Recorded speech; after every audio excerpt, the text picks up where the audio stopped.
Blog Talk Radio.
Welcome to the Medlock Post radio show. This is where we educate, entertain, enlighten, and empower. The views and opinions on the Medlock Post radio show are those of the host and guests. They are not necessarily the views and opinions of Blog Talk Radio, Spreaker.com, its corporations, affiliates, or any other podcast streaming services. And here is your host, Richard G. Medlock. Lights, camera, fiction. That's what they yell out right before a White House briefing in the press room. Lights, camera, fiction. Yes, ladies and gentlemen, this is the Medlock Post radio show on this February 18th, 2023. Yes, it's a Saturday morning. We had technical issues all day yesterday. We tried to record and it never worked. Then we finally figured it out. So we are back in action. We hope we figured it out. We've done some test runs and so far it looks good. All right. This is episode 114, The World According to Biden. The world according to Biden. And that world is not built on rock, but it's built on sand. And we're going to show you that today. Margaret Thatcher said this. She was the Prime Minister of England in the 1980s, early 90s. She and Ronald Reagan worked hand in hand, became good friends to bring peace throughout the world. She said this, quote, "I will never negotiate with people who use coercion and violence to achieve their objective. They are the enemies of democracy," unquote. Yes, they are the enemies of freedom, ladies and gentlemen. Freedom. So remember that quote as we go through today. Now, yesterday, and this I'm still doing it today, although we're a day off, but on February 17th, 1966, something really important happened, and this is it.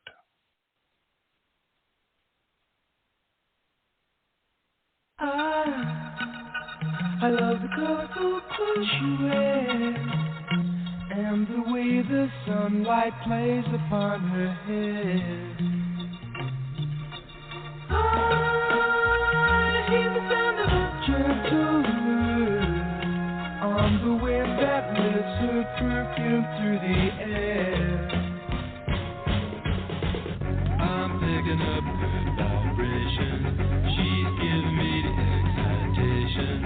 I'm picking up good vibrations. She's giving me the excitation. I'm picking up good vibrations.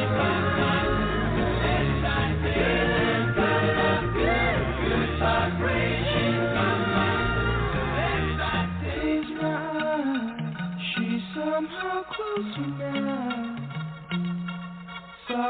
smile, I know she must be kind.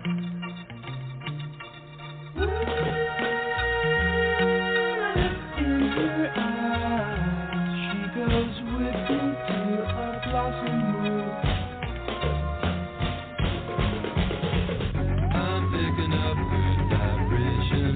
She's giving me the excitation. I'm picking up good vibration. She's giving me the excitation. Good vibration.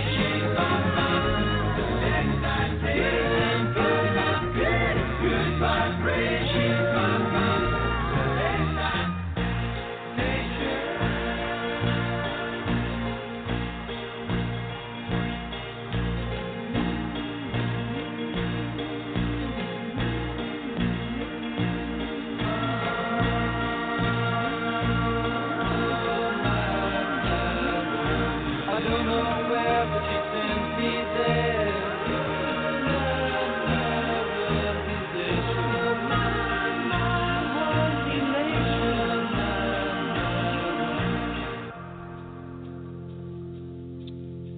The Beach Boys, 1966.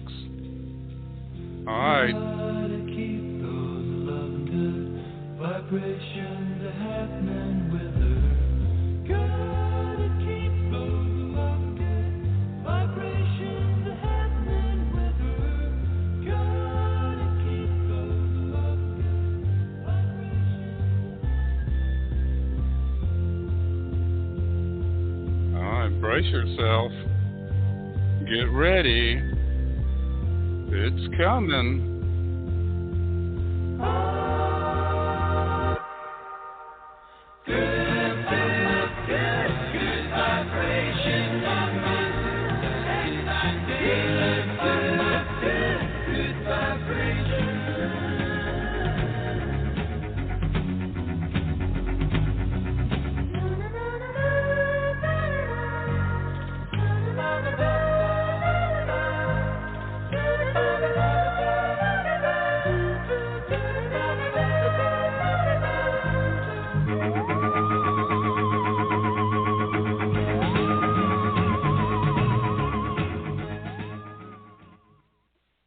That's right. Good Vibrations, the Beach Boys, recorded February 7th, 1966. That song, they were popular, but Good Vibrations took them to the higher level. And if you're not familiar with Good Vibrations and the Beach Boys, I feel for you. It's uplifting music, dance music, beach music, and on and on. However, people used to think that they were the originators of beach music. Folks, they weren't. Beach music originated in Myrtle Beach, South Carolina, down at the boardwalk. And there were some bands down there that created beach music. And then some people in California picked up on it, and they made the bigger money out of it. And that's okay. But it originated in Myrtle Beach. Hey, go South Carolina, right? Great state. H.G. Wells, the author, sci-fi author, the true strength of rulers and empires lie not in armies or emotions, but in the belief of men that they are inflexibly open and truthful and legal. As soon as a government departs from that standard, it ceases to be anything more than the gang in possession, and its days are numbered. Yes, folks. The Biden gang in possession. Is that what we're going to call it now? The Biden gang instead of the Biden administration? You know what? That works for me.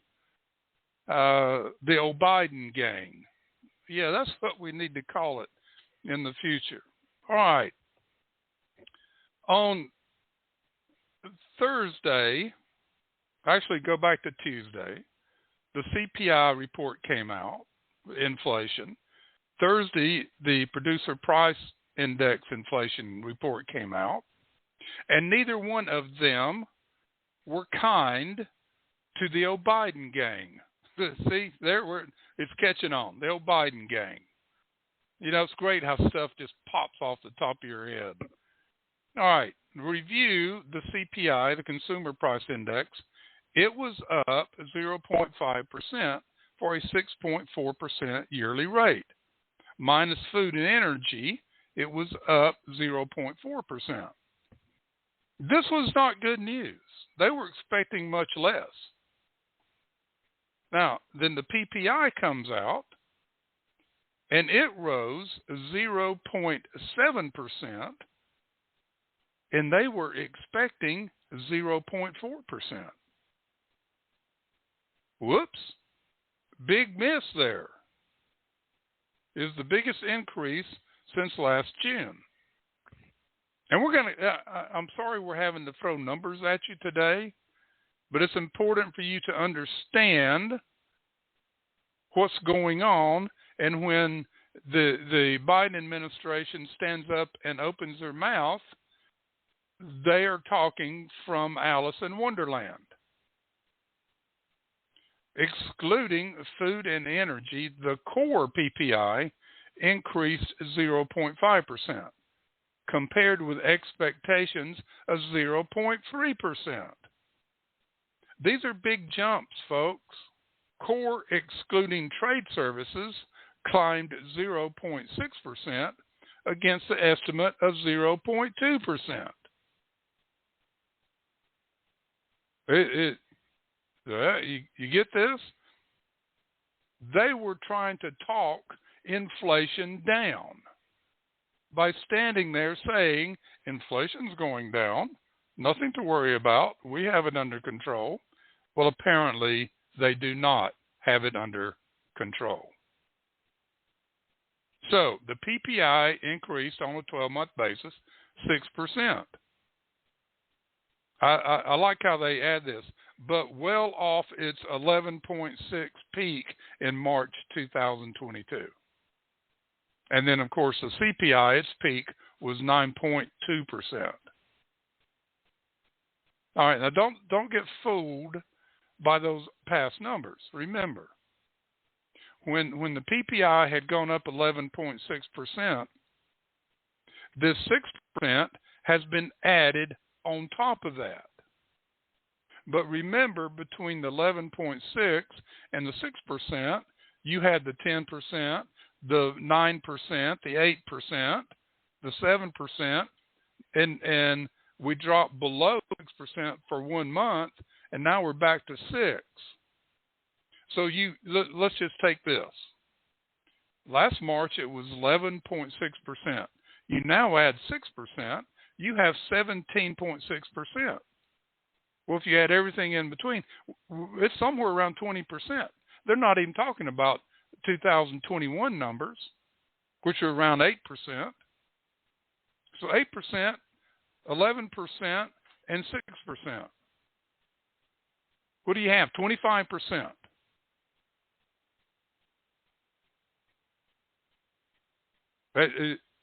You understand that? Just because it was 11.6% last March and it's only 6% now, that 6% is on top of what the prices have already gone up. They're still going up. It's like you start at $1, then it goes to $1.10, then it goes to $1.20. Oh, it only goes to $1.24. Oh, look, we're making progress. It's not as bad. Yeah, it is. The other thing to remember about this, and they get into this, and the Dow Jones did not like, Thursday it was down 400 points yesterday. It was down 200 early in the morning, but it finally came back to a positive. Just the Dow Jones, the other two indices were down. But they're trying to make as many excuses as they can on all of this. It's jumping. let's talk about something else here. Economists are attributing the January inflation increase primarily to some seasonal factors as well as payback for previous months that showed more muted price rises. Oh, really? Huh. A report Wednesday showed that consumer spending more than kept pace with inflation as retail sales increased 3% for the month. That's fine, but when you add in all the price increases, 3% isn't a lot of growth in retail sales. This is why we're here at the Medlock Post. We know these numbers. Economic data that came out Thursday. The Labor Department reported that jobless claims edged lower to 194,000, a decline of 1,000. The Dow Jones estimated a report of 200,000. Okay? That's holding steady, but you've got a lot of announced layoffs or layoffs that are happening right now that haven't hit that report. All the tech companies are laying off. You see all these reports. I saw one yesterday. They're laying off 20% of their workforce. It didn't give a number. It just said 20%. Others are 10%, 7%, or 7,000 or 16,000. Layoffs are happening, folks. The Philadelphia Reserve's manufacturing index for February, now I want you to understand this. The manufacturing index is telling you how well manufacturing is doing. Well, for February, plunged to negative 24.3, well below the estimated a number of negative 7.8. So that's a 3 times miss there, folks. Now, let me explain the manufacturing index. When the index is at 50, it's balanced. It's like we're not growing, but we're not declining. So when you start going below 50, you have a decline in manufacturing. Folks, we are now at a negative 24.3 manufacturing index. Under Trump, we were in the 70s.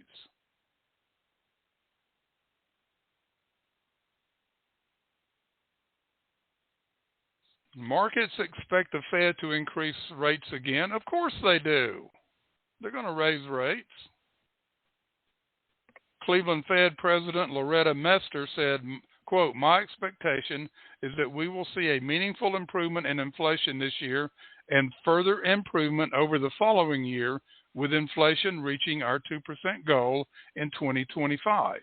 Well, folks, that's more than 2 years away, because we're going to have to get into 2025 for that to happen.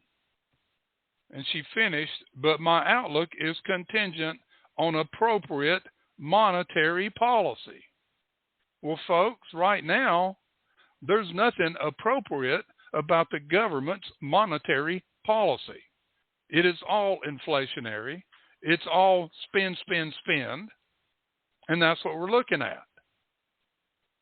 Markets expect the Fed to increase the rate. Right now, it's 4.5 to 4.75 overnight rate. They're looking to go to a 5.25, up between 5.25 and 5.5%. You had 5% rise in energy cost.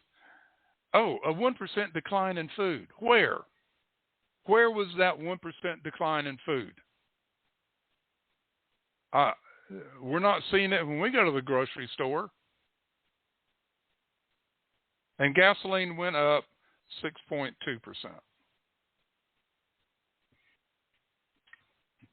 It's interesting, folks. It's interesting. So we're putting things into perspective for you to understand what the Biden gang is doing. to America, to you and I. All right, this next soundbite is, it's a request by a listener, and I'm going to give you her name. It's Julie. But yeah, I don't do last names unless they give me permission. She's a loyal listener. She listens to every episode, and we had a conversation the other day, and Sam and Dave came up. So here they are.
Call my name. I'm coming. We're coming. We the people are coming. We the people are smart. All right. This is also in line with Black History Month because Sam and Dave were the most successful black rhythm and blues duo in the 1960s, and they performed into the early 1980s. Sam Moore was born in Miami, Florida, and Dave Prater was born in Acela, Georgia. Both men grew up singing in church. They performed separately in southern nightclubs during the 1950s and met each other in Miami's King of Hearts Club in 1961. Following that meeting, the two singers became a duo and signed with Roulette Records, releasing a few mildly successful singles. Then, in 1965, the break came. Sam and Dave signed with Atlantic Records, who then turned the duo over to their affiliate, Stax Records. Both of these companies were highly successful back then. At Stax Records, they were paired with writing and the production team of Isaac Hayes and David Porter. The writers gave Sam and Dave a string of hits, including You Don't Know I Like You in 1965, Hold On, I'm Coming, 1966, and Soul Man, 1967. They were known for their exciting live performances during the late 1960s. They filled rooms with their infectious energy. the two of them were just dynamic together. Unfortunately, the duo's career became rocky in 1968 when Stax Records and Atlantic broke their partnership. And that ended their relationship with Isaac Hayes and David Porter. So that impacted their music. Now, Moore and Prater weren't great friends off stage and created some tensions which led to their split in 1970. But they were brought back together on special occasions. Here's one of them. During the 1970s, Sam and Dave reunited many times, but their real resurgence came in 1978 when comedians John Belushi and Dan Aykroyd created their Blues Brothers routine on Saturday Night Live, drawing on the performance style of Sam and Dave. This sparked renewed interest in the duo and booked them multiple shows. All right. They finally completely split in 1981. Sam and Dave were inducted into Rock and Roll Hall of Fame in 1992, honoring the waves they made in the soul community in the 1960s. Dave Prater died in an auto accident in 1988 at age 50. Sam Moore continues to perform, including in September 2017 at the Royal Albert Hall in London, England, with Jules Holland and his Rhythm and Blues Orchestra. Sam was 81 at that time. So Sam and Dave, Black History Month, two good representatives. All right, I'm going to go back and read Theodore Roosevelt from Thursday's show, A Solemn Patriotism. Quote, "Patriotism means to stand by the country. It does not mean to stand by the president or any other public official, save exactly to the degree in which he or she himself stands by the country. It is patriotic to support him insofar as he efficiently serves the country. It is unpatriotic not to oppose him to the exact extent that by inefficiency or otherwise he fails in his duty to stand by the country. In either event, it is unpatriotic not to tell the truth, whether about the president or anyone else," unquote. So, folks, that's why we're here today at the Medlock Post, sitting in the Blog Talk Radio studios, to bring you the truth, the patriotic truth. Now, that reminds me, I skipped it at the beginning. Two things before we get into the O'Biden gang. The Russia. Last Friday, I did a program, and at the end of it, I played Kate Smith's God Bless America. Well, I have listeners in Russia, folks. I originate in Blog Talk Radio in their studio. Then it goes out to Spreaker, to iHeart, to Apple, to Spotify, to Google Podcast, and on and on. And on my YouTube channel, it also kicks into my YouTube channel. And so anywhere in the world, you can listen to the Medlock Post. Well, not long after the show, I get an email from YouTube and saying your YouTube has been blocked in Russia because you played God Bless America. How about that? Big Brother is watching all over the world. Now, the other thing, the NFL. The NFL, twice now I've played Chris Stapleton's Star Spangled Banner from the Super Bowl. It's great. It's rousing. It's emotional. The crowd went nuts. The NFL has now put out that they own the rights to that song performance. and that we are no longer allowed or should not play it. And if you want to play it, then you can buy a licensing fee from the NFL, which is not going to happen. I'm not going to give them one penny. So sorry about that, folks.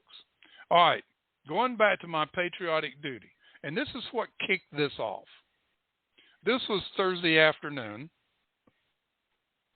and I'm scrolling Twitter, and I've told you that Biden and Corinne Jean-Pierre and Pelosi and Schumer and Hakeem Jeffries and all these Democrats are out there just posting all these falsehoods, making everything, we're working for the working people. We're spending our days, hard working days. Everything's fine. Inflation's down. Economy's growing. Let me read I'm going to read you what they said instead of going through that. Corinne Jean-Pierre started it off, says questions on Biden's age are interesting because Biden has had one of the most historical presidencies in his first 2 years than any other president. Most historical presidency. Today, President Biden highlighted how his economic plan is growing the economy, lowering costs for families, and rewarding work, not wealth, while reducing the deficit. Understand, these comments were made after the CPI report on Thursday and the PPI report, on Tuesday, and the PPI report on Thursday. They're coming out trying to cover their rear ends. Then Biden says inflation is coming down. Take-home pay for workers has gone up. I'm telling you, the Biden economic plan is working. Then Jean-Pierre comes back. This is a president that works. Okay. Yeah, okay. Hold on. I'm brace yourselves, folks. This is a president that works in a grueling fashion with a grueling schedule and delivers. That was Jean-Pierre. Now, folks, Jean-Pierre reminds me of a bad stand-up comic. She has bad timing, she has bad punchlines, and forgets the punchlines. Maybe the press should start laughing at her instead of just sitting there quietly, or boo her, or something. Anyway, that's my thought. The poor girl is not qualified for this and was thrown into it, and she can't. Anyway. All right, but let's review. Here's what you need to know about Biden's historical presidency. I've got a list. Largest U.S. deficit increase during a 2-year period in history. Largest government spending in history. The U.S. is no longer an energy independent nation. And on top of that, he just recently closed all mining in the U.S. for the minerals that make batteries for electric cars, forcing automakers to have to go to China to buy their materials. Talking about treason, back to the list. Record inflation, record number of jobs available.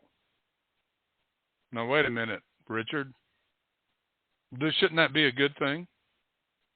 It would be if the economy was in a position that its labor force was willing to go to work. We'll get into that. Record number of people quitting jobs. Record number of people on welfare and Medicaid. That's their goal, to get as many people as they can. Last month, I reported that one of the government agencies reported that by April or May of this year, 2023, there could be as many as 100 million citizens or people on Medicaid. 1/3 of the population. Now, I also understand when illegals come across the border, they're given a Social Security card, a green card, and a Medicaid card, and a photo ID, and sent off into the world of Biden. Record number of illegals crossing the southern and northern border. Do not forget the border with Canada. Crossings are increasing on a daily basis up there. Record number of sex traffickers crossing the border. Record number of drugs, especially fentanyl, coming across the southern border. Record number of fentanyl deaths in the United States. Record number of police officers being shot by ambush. Record number of police officers resigning. From the New York Times, the United States is on track to add $19 trillion to the debt in the next 10 years. Now, there's another statistic on that, too, so hold on. So think, we're at 31.5, you add 19, we're at what, $50 trillion? Question. If Biden has reduced the deficit by $1.7 trillion, shouldn't the national debt be 29.8% instead of 31.5%? Not percent, but trillion.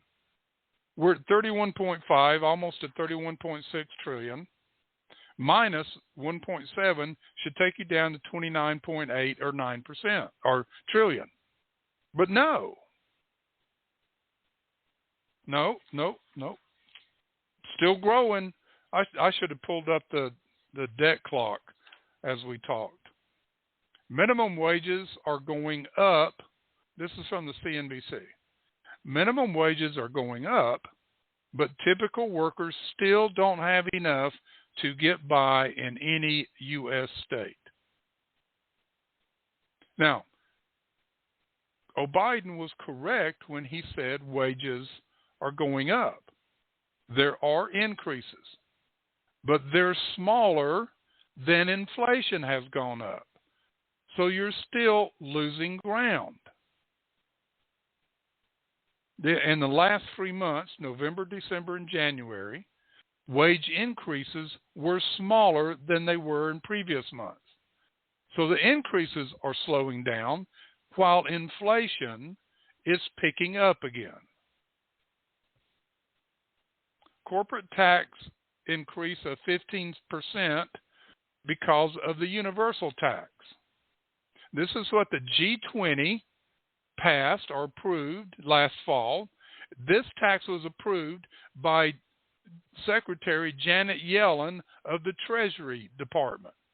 She proposed this to the G20. It got approval, and all corporations that, over $1 billion have to pay 15% tax. Pay it to who? To do what? Well, if I was a corporation, I wouldn't pay it. They have no legal authority to do that. But the Biden administration proposed it and got it. The 2022 trade deficit, and the trade deficit is the difference between imports, what we buy from other countries, and exports, what we send to other countries. So in 2022, the trade deficit means that we imported more than we exported. The deficit was $948.1 billion, almost $1 trillion. I have never seen that number that high. Trump had it way down.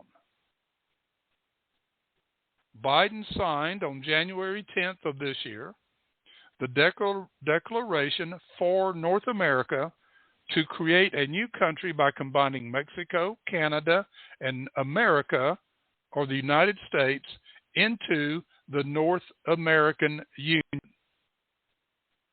Number one, and I've asked this question before, what constitutional authority does Joe Biden have to sign away the sovereignty of the United States and to do away with the Constitution? I'm waiting for an answer. I don't have to wait. There is none. Could that be construed as treason? Do away with all borders. Well, whose borders are you going to do away with? The United States. They've already done away with the southern border and working on the northern border. They're meeting next month in Canada to work on more, to add more to this. Biden's military failure in Afghanistan, where he left, what was it, $84 billion worth of good working military armaments, planes, and everything else, the Americans there to be captured and died. Biden becomes the first U.S. president to shoot down 3 UFOs. You can't handle the truth. You can't handle the truth. You can't handle the truth. You can't handle the truth. No, ladies and gentlemen, the Biden gang cannot handle the truth, much less tell it. On Thursday, Janet Yellen came out again with a warning: the U.S. by summer will collapse and default if the debt ceiling isn't raised. Here she goes again, yelling fire in a crowded theater. Folks, we went over the debt ceiling of $31 trillion in December, when Congress was negotiating their budget for the rest of this year, till the end of September of this year. That $1.7 trillion boondoggle of a budget that moved $300 billion out of Medicaid, $300 billion out of Medicaid, and moved it to green energy. So you want to talk about somebody cutting Social Security and Medicare and Medicaid? Look at Biden and his gang. Why didn't she bring it up in December? Because at that time she knew the GOP was taking over the House in January. So as soon as Kevin McCarthy was elected Speaker of the House, she sent him a letter. Hey, you need to do something about this. Well, you know what? He's trying, because the Republicans want cuts, real cuts, and Joe Biden won't talk to them. He said so in his State of the Union. He stood there and turned to the GOP, turned to Kevin McCarthy, and said, I'm not going to be threatened, I'm not going to be coerced, I'm not going to be backed into a corner. Do what you want to do. It's my way or the highway. I mean, he didn't say that, but that's what he was saying. He says, I will not negotiate with you.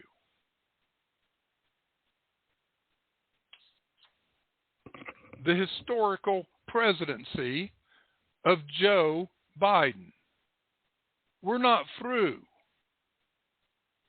Another report came out on Thursday. Consumer debt hits record 16.9 trillion.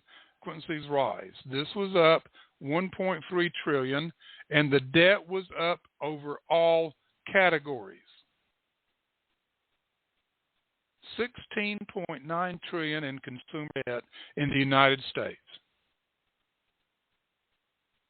Mortgages, auto loans, and credit card delinquencies also increased. Delinquencies, though at still what they consider low levels. The rise in balances came amid an aggressive rate hike campaign by the Fed. Consumer debt hit a fresh record at the end of 2022, while delinquency rates rose. Debt across despite a decline in originations, mortgage balances increased to $11.9 trillion, up about $250 billion from the third quarter and about $1 trillion from a year ago. So, folks, we have $16.9 trillion consumer debt and $11.9 trillion mortgage debt. That comes to, let's see, 28.8 trillion, or excuse me, $28.8 trillion. Almost what the national debt is.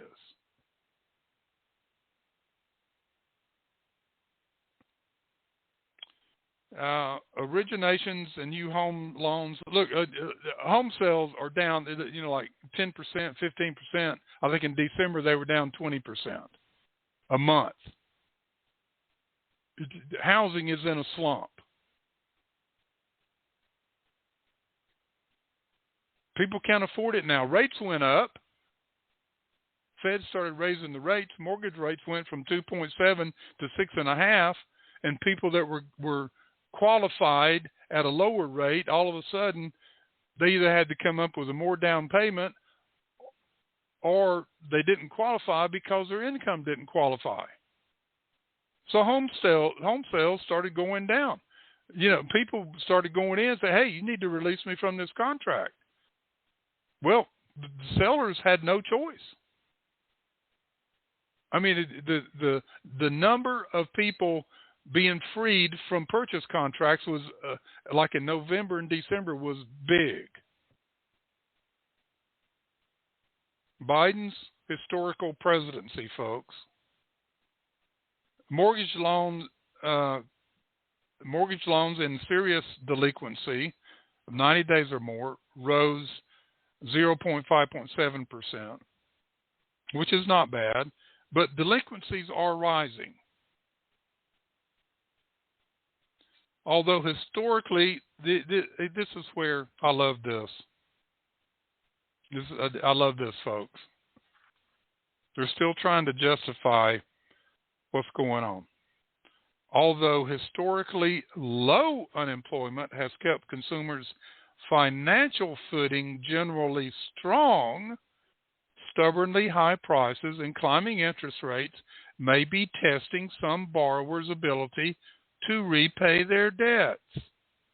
This is Wilbert Vanderklaw, economic advisor at the New York Fed.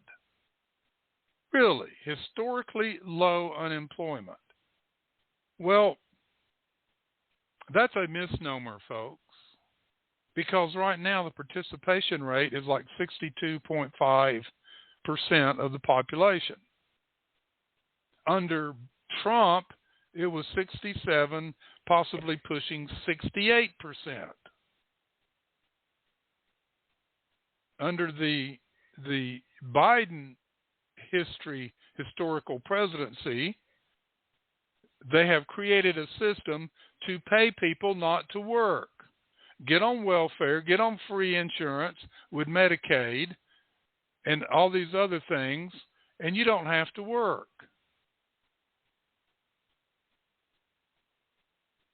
The rise in balances came amid an aggressive rate hiking campaign from the Fed as it battled inflation, running its 41-year high levels. The Fed raised the benchmark rate 7 times last year, and they raised one in January, and they're going to keep raising. Student loan debt also increased for the month after staying flat during much of the pandemic amid government-backed amnesty for borrowers. Well, folks, schools were shut down too, so people weren't going out and borrowing because they didn't have anywhere to go to school. The total balance hit $1.6 trillion of student loan debt in the fourth quarter. And guess what? Right now, you don't have to make any payments. That's been like this since the pandemic started. And Trump is trying to, write off a bunch of that debt, and the Supreme Court's going to say, excuse me, Biden, you don't have authority to do that. Auto loan debt is $1.55 trillion. Credit card balances rose $1 trillion. Okay. The explosion in consumer debt came amid an ongoing increase in federal government borrowing, not spending, but borrowing. Total U.S. government debt now stands near $31.5 trillion, up from $29.6 trillion at the end of 2022, according to the Treasury Department. And we can trust their numbers, right? Okay, so Biden stands there and says, I lowered the deficit by $1.7 trillion. Well, at the end of the year, end of 2022, and that was the end of September. October 1 to the end of September is the government's calendar year. That's their business year. So at the end of September, the debt was $29.6 trillion. Today it's $31.5 trillion. That's $900 billion difference. So since October 1st of 2022 to now, $900 billion has been added to the national debt. These are their numbers, folks. The CBO numbers undercut Biden's rosy claim. The CBO is the Congressional Budget Office. It's supposed to be nonpartisan, but his fiscal policies, Joe Biden has repeatedly credited his fiscal policies for significantly reducing the federal deficit. But the CBO announced on Wednesday that the national debt is on a trajectory to reach $46 trillion by 2033. So in 10 years, another $15 trillion will be added. Now, the New York Times reported $19 trillion. So, okay, 15 to 19 trillion. It's just a few dollars, no big deal. If current laws generally remain unchanged, that debt level would represent a record high 118% of GDP. That's assuming that GDP will continue to grow. Now, right now, the consumer debt or the national debt is above the GDP. It's like 102, 103% of GDP, or maybe a little bit more. A subsequent analysis by the CBO of the report from the Fiscal Policy Watchdog, this is someone else. A subsequent analysis of the report from the Fiscal Policy Watchdog Group Committee for a Responsible Federal Budget found that the federal deficit for 2023 would amount to $1.4 trillion and rise to more than double that figure over the next 10 years, reaching $2.9 trillion per year by 2023. Now, they're factoring in also, even if you just left inflation as is, it's $2.9 trillion. But so if we do $1.4 trillion, this is February. So we have February to September. So we have 6.5 months. Well, right now, we only have $500 billion to play with to stay at that $1.4 trillion number. We've already added $900 billion according to the U.S. Treasury's numbers. So were things really honky-dory? The CRFB, Committee for Reduced Responsible Federal Budget, that's a word they don't know in Washington, D.C. is responsible.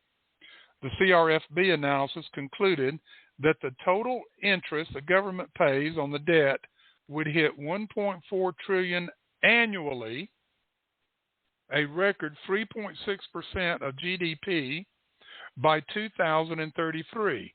By contrast, the interest on American debt in 2022 was $475 billion. With the rates going up, it won't be 2023 to go over $1 trillion. Right now, I don't know where they came up with that number, but it's somewhere around $800 billion now.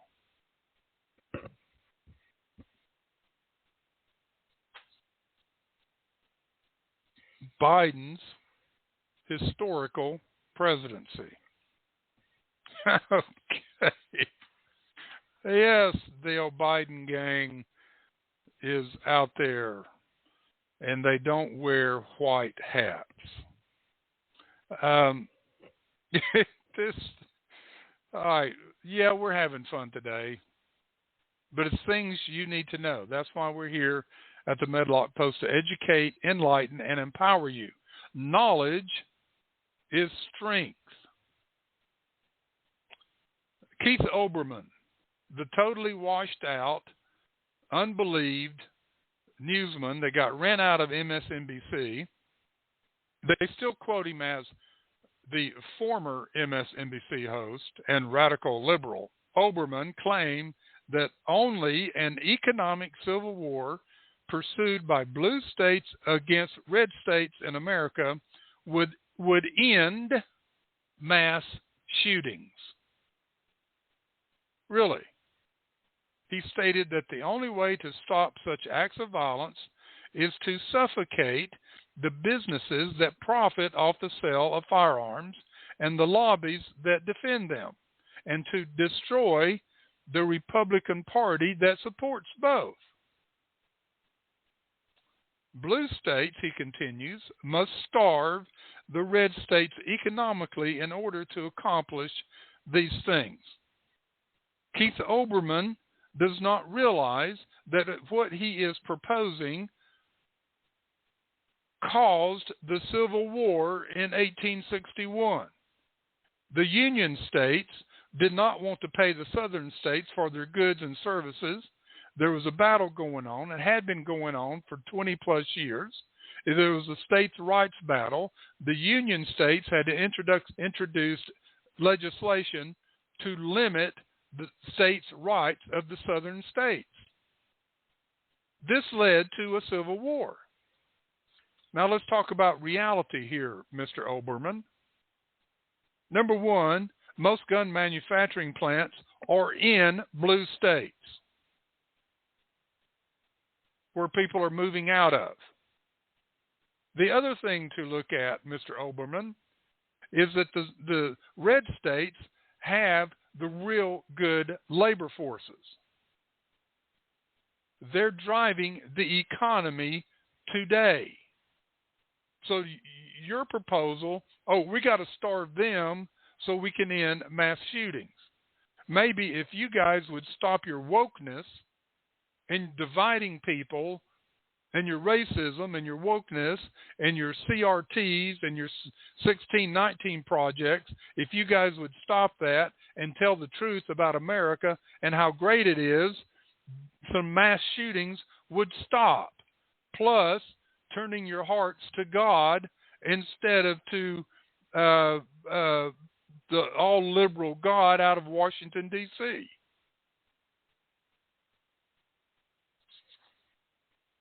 That was my thoughts on Keith Olbermann.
Soul Man, Sam and Dave.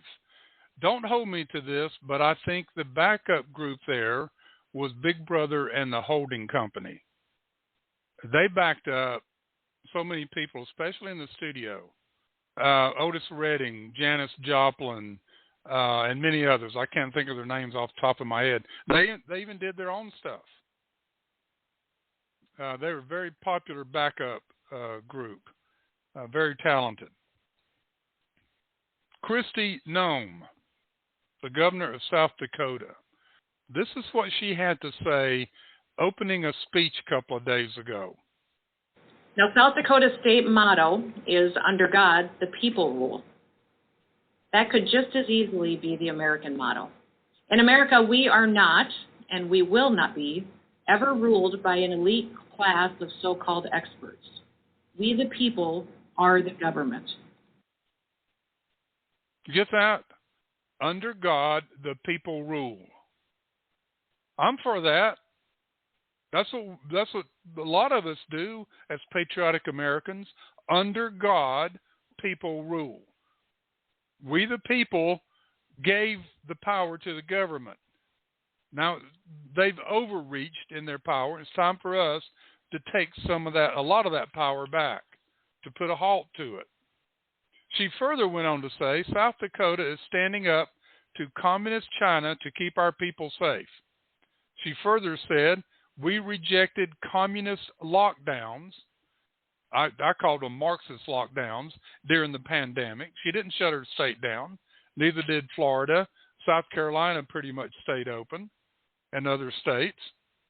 She's the first governor to ban TikTok from government devices.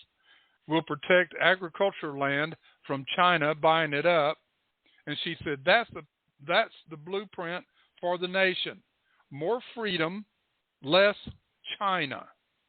Yes, ladies and gentlemen, more freedom. Anyway, I was going to throw something out. I'm going to hold it for next week. Mercedes Schlapp. Yes, Mercedes, just like the car, and then SCHLAPP. Many of you know her. Her and her husband, Matt Schlapp, run the Conservative Political Action Coalition, or CPAC. Powerful political organization, conservative organization. Her and her husband, or she and her husband, are smart people. She had this on Twitter. If crime is up, just don't go outside. If gas prices are too high, just walk. If food is too expensive, don't eat. Welcome to Joe Biden's America. Anyone? You know, that's just, they give us too much to work with, folks. The historical presidency of Joe Biden. The Biden gang, folks. Another governor, Sarah Huckabee Sanders of Arkansas, is standing up to the government trying to increase the Obamacare's Medicaid expansion. The Foundation for Government Accountability applauds Governor Sanders' efforts to protect Arkansas's Medicaid program and their dollars. She is saying, we're not doing it. We're going to get people off Medicaid, off welfare. We're going to put them to work. There will be a work fair, a work requirement. You got to be out looking for a work, and if you're offered a job, you better take it. See, there's no work requirement anymore. Biden did away with it. Trump put it back in, and Biden did away with it again. Increase the welfare rolls. So she's standing up to all of this. Nick Steele, Vice President of Communications for FGA, Foundation for Government Accountability, if we want to strengthen Medicaid and ensure those valuable resources are available to those who need them the most, work requirements are a necessity. and Governor Sanders has taken an important first step in making that a reality. She's strengthening the schools. She's taken CRT and all that garbage out of the schools. They're working to do away with the income tax in Arkansas. South Dakota is running good. Florida is running good under DeSantis. This is the type of governors we need, but Keith Olbermann wants to shut down red states. It'll end mass shootings. Now, you probably saw Sarah Palin came out the other day and made the comment, Ron DeSantis should wait until his full term as governor is done before running for president. Well, she took a big hit. I mean, people attacked her. I agree with that. Go back to one of my episodes where I talked about what Trump should be doing and DeSantis. DeSantis, we need to keep our great, good governors in place as long as we can to strengthen these red states so they can't be taken over very easily by the blues, by the Marxists. And I agree with her position because I said it before. She must listen to the Medlock Post. Keep him in place.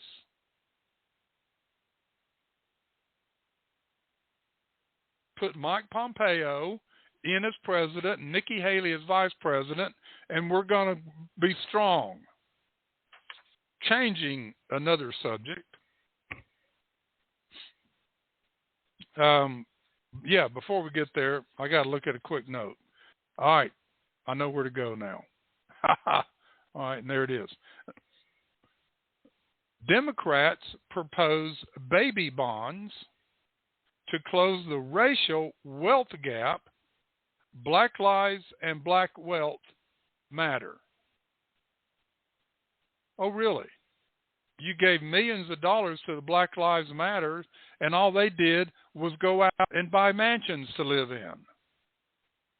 But anyway,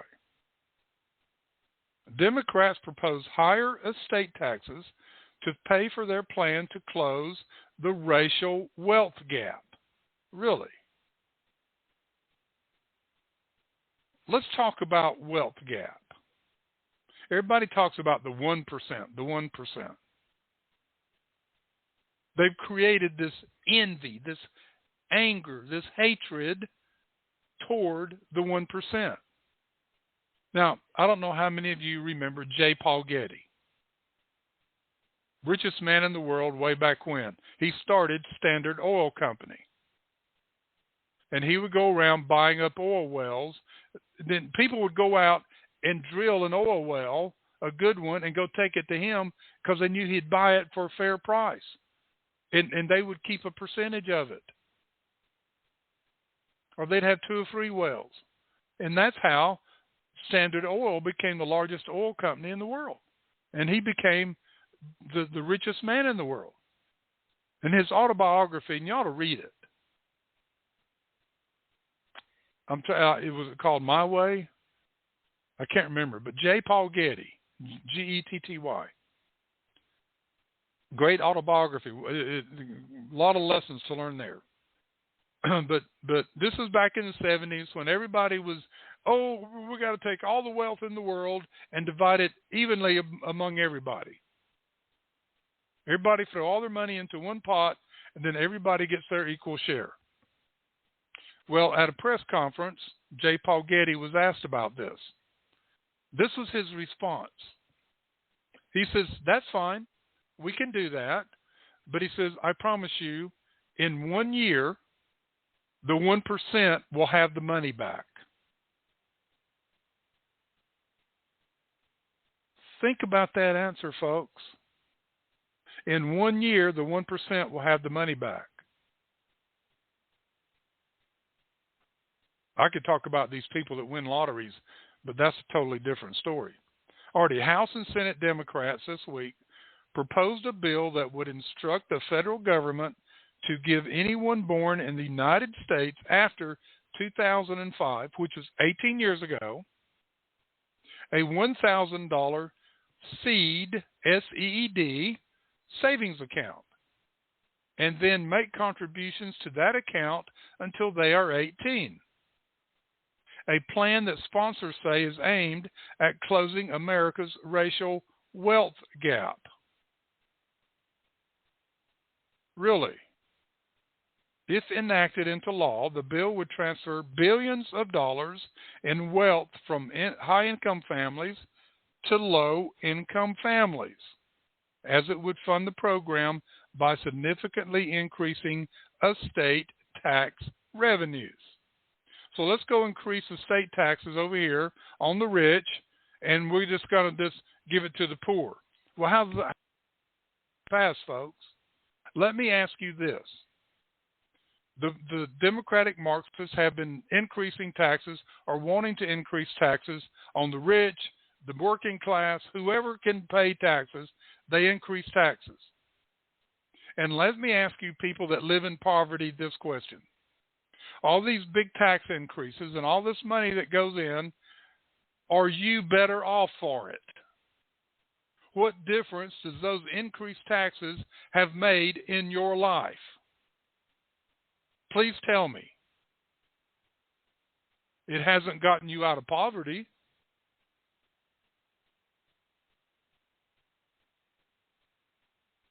But anyway, the baby bonds bill, Senator Cory Booker, Democrat, New Jersey, he's also the one that in the hearings about the social media last week made the comment that you're in this for a profit. It needs to be safety and equity. So I propose that the government takes over ownership. That's Cory Booker.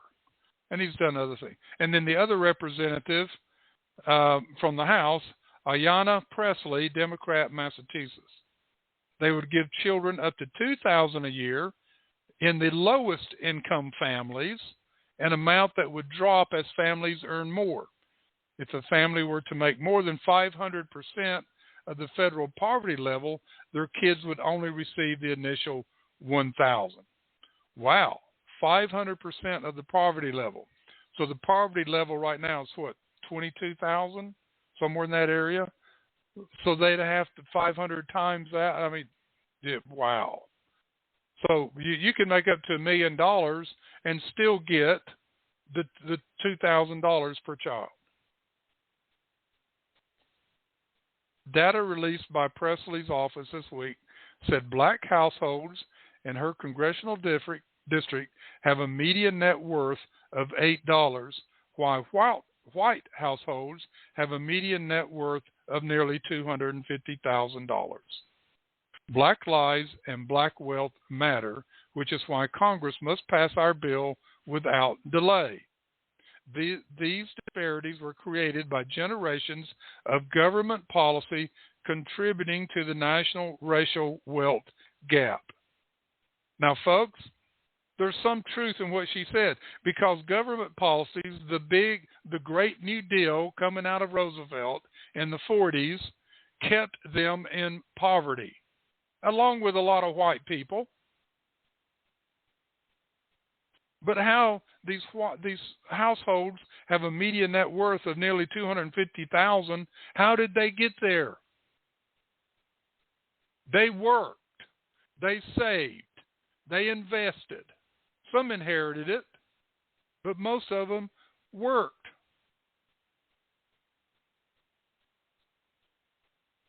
Oh, boy. I'm going to drop down here. You can pull this up. It was just put Dems proposed baby bonds and articles will come up. According to the Tax Foundation, the IRS collected more than $18 billion in estate taxes in 2021. $18 billion. 18 billion estates. Those that inherited that money was taken from them by the government. Why? To punish them, to punish wealth. A lot of that wealth came from farmers. Farmers' wealth are in the land. It's not in the bank. It's in their land. It's in their farm equipment. And farms have had to be sold off to pay the tax burden. Businesses have had to be sold off to pay the tax burden.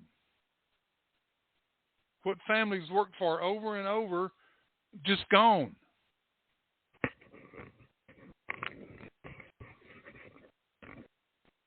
Now that's not part of Biden's historical presidency, because that's been around for a long time. Now, my final subject here. I know this is kind of a long program, but I'm fired up. I'm fired up. I need to get this stuff out here. And you can listen to this pieces at a time if you want. Jim Jordan demands answers from FBI director on memo depicting Catholics as violent extremists. Excuse me. Following a rescinded FBI memo targeting certain Catholics, House Judiciary Republicans are following up to demand answers from the Bureau's director. House Judiciary Committee Chairman Representative Jim Jordan on Thursday asked FBI Director Christopher Wray for additional information about an agency memo depicting Catholics as, quote, violent extremists, unquote, part of an ongoing committee probe into whether the FBI is using domestic violent extremism resources for political purposes. Oh, no, the FBI political? Yes, they are. The Committee on the Judiciary is continuing to examine the Federal Bureau of Investigation's handling of domestic violent extremism investigation into Catholics. Representative Mike Johnson on the committee said this. He's from Louisiana, and he's not someone to be messed with either. Over the last year, we have written to you several times about startling allegations that the FBI is misusing domestic violent extremism resources for apparent political purposes. Since those letters, new information has become public about the FBI's targeting of a set of Catholic Americans for their religious beliefs. We therefore write to request additional information about this serious misuse of federal law enforcement resources. Do you know what one of the responses by the FBI was on those letters? It's none of your business. Who? The memo in question was filed by the FBI's Richmond field office, that's Virginia. FBI headquarters said the memo was immediately removed upon its discovery. Upon it being made public. It attempted to link racially or ethnically motivated violent extremists with radical traditionalist Catholic ideology. Really? The memo also allegedly distinguished what it called traditional Catholics from the radical traditionalist Catholics adherents, whom the FBI characterized as embracing anti-Semitic, anti-immigrant, anti-LGBTQ, and white supremacist ideology, according to the Jordan-Johnson letter. Now, folks, if the FBI wants to investigate some anti-Semitic, go and investigate Ilhan Omar and her cohorts in the House of Representatives. In anti-immigration, who's not against illegals coming across the border and being let loose free in the United States? Anti-LGBTQ. Well, excuse me, but Christians do not believe in that lifestyle. in white supremacy ideology. I still haven't seen white supremacy explained to anybody other than the color of your skin is white and you're not bowing to the democratic Marxist God.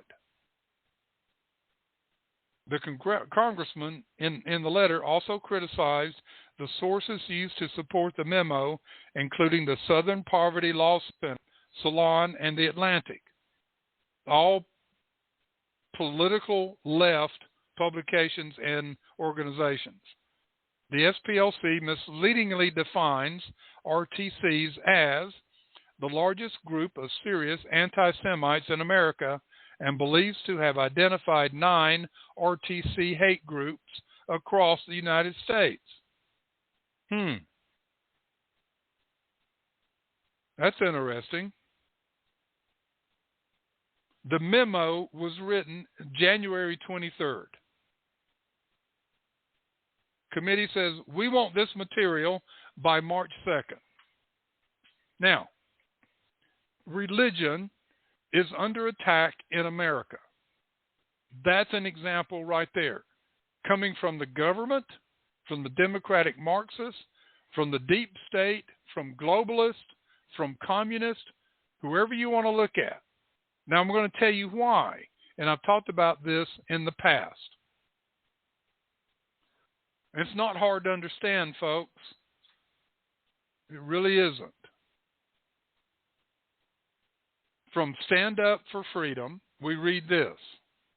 We the people have an enormous responsibility as citizens of the United States to help maintain peace and freedom and to push back the somber clouds of war, threats caused by international tensions. The power of communism depends to a large extent on public ignorance. Knowledge is a dangerous thing to totalitarian states, but knowledge is strength to a free people. There are some fundamental facts which must never be overlooked, lest it be said of this our land, my people are destroyed for lack of knowledge. Hosea 4:6. We must never forget exactly what communism really is. Communism is far more than an economic system. It is a total philosophy of life, atheistic, and completely opposed to all that we hold dear. We believe in an all-wise creator. Communism teaches that everything in existence came about as a result of ceaseless motion of the forces of nature. We believe in the dignity of man. Communism holds that human beings are but graduate beasts. Hence, communism does not hesitate to destroy those who stand in its way. The Russian communists, in their rise to power, liquidated millions of their fellow countrymen. The Chinese communists wiped out tens of millions, perhaps as many as 30 million. We believe in a moral code. Communism denies innate right or wrong. As W. Cleon Skousen has said in his timely book, which I refer to a lot, The Naked Communist, quote, has convinced himself that nothing is evil which answers the call of expediency, unquote. Does that phrase ring in your head about what's going on in America right now and things in the government? The communist has convinced himself that nothing is evil which answers the call of expediency. Back to Stand Up for Freedom. This is a most damnable doctrine. People who truly accept such a philosophy have neither conscience nor honor. Force, trickery, lies, broken promises are wholly justified.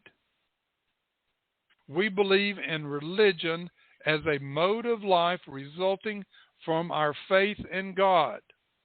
And I might add, no matter who your God is, and those right principles are.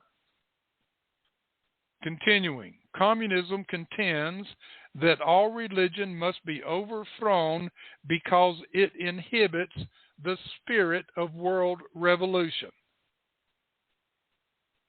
Wow.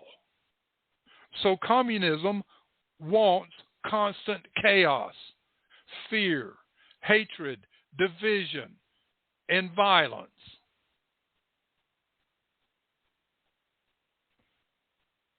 Earl Browder, a longtime leader of the Communist Party in the USA, said, quote, "We communists do not distinguish between good and bad religions because we think they are all bad," unquote.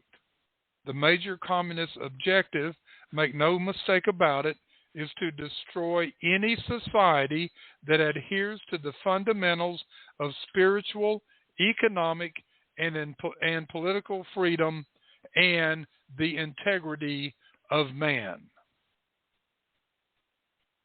As the leading exponent of the free society, the United States is thus the primary target of Marxian-Lenin philosophy.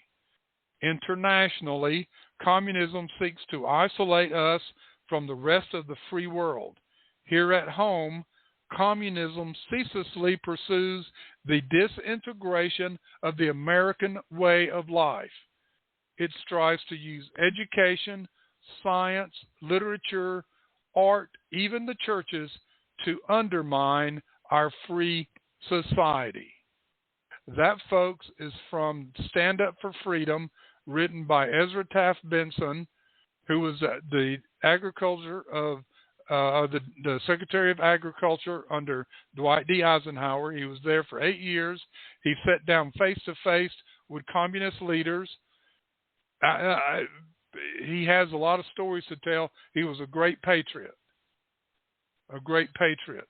Lots to learn here, folks. Now,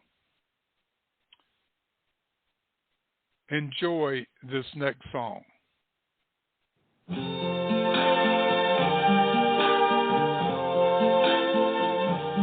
I see trees of green, red roses too. I see them bloom for me and you. And I think to myself, what a wonderful world.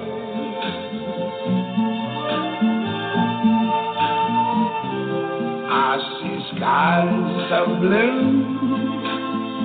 and clouds of white, the bright blessed day, the dark sacred night. And I think to myself, what a wonderful world.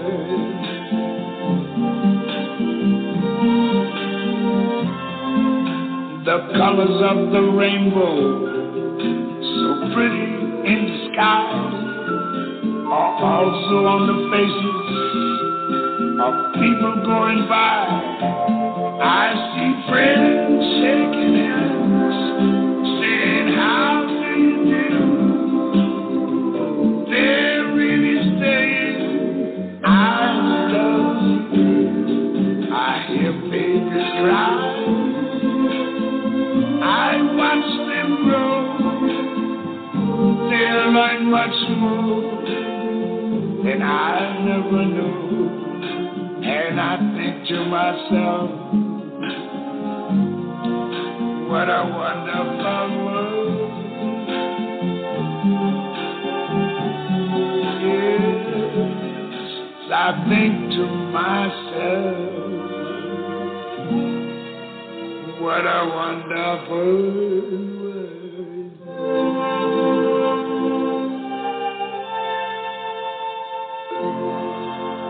Ooh, yeah. And it is a wonderful world. The good still outweighs the bad. We get up every morning, we go to work, we take care of our families, we obey the law, we do what's right. We're bigger than the others. Do not, I didn't do this show for you to become pessimistic. Heavens no, just the opposite. This is our fight. We the people, this is our fight to overcome these things. Be optimistic. Keep working. Stand up. Speak up. Take action. Let your elected officials know how you feel. Tell them you're wrong. This is my patriotic duty to tell you you're wrong. You are not keeping your oath. You are not doing what you were elected to do. That's our duty, folks. It really is. Wow, what a great day. I want to finish out. I want to read again what I read closing out the show under patriotism. And I'm going to bring that up just a little bit more. Our glorious heritage. If we truly cherish the heritage we have received, we must maintain the same virtues and character of our stalwart forebears. Faith in God, courage, industry, frugality, self-reliance, and integrity.